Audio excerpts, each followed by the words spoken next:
Here's another business that when I showed up at Fort Lewis in Durango, I had it was a really nice mountain bike. It was a Kestrel carbon fiber mountain bike because I had my own businesses and I had a few dollars in my pocket. Right. And I'm riding that thing around. I was never a skillful mountain biker, but damn did I had a sweet bike.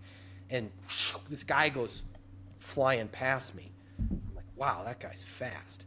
Then this other guy goes flying past me that's taller, and I, out of the corner of my eye, recognize the other guy.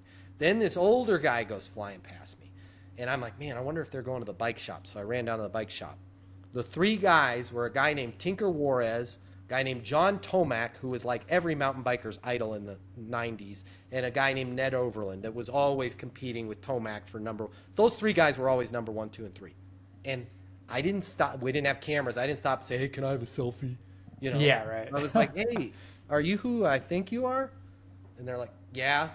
And I was like, man, that's awesome. I saw you guys back on the trail back there. I don't know if you noticed me. They're like, no. What's your point? And I was like, listen, guys, I bought this bike. It will cost me an arm and a leg, and clearly I don't know how to ride it. How much would you guys charge me to spend, I don't know, 30, 45 an hour with me and just take me on a little ride, but let me keep up?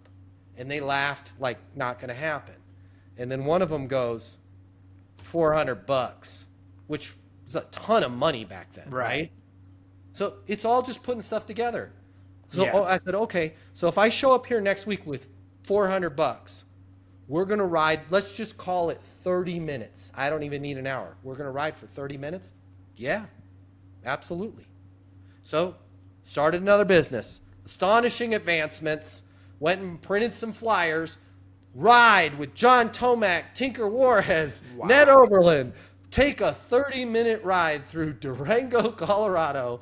Your cost, $50. 25 people were like, there's no way I get a ride with John Tomac for $50. I'm like, bring your $50. Saturday at the bike shop, show up. Those guys were there. I had 25 people all paying me $50. And I had to give them $400. It was a one and done business because they were like, ain't no way this has happened again. But we respect it. We'll take the money, we'll go on the ride, and they sign some autographs at the end. They respected it. You know, it's as simple as just figuring out how can I get what I want, help other people, and think out of the box. And stop thinking like you're a victim.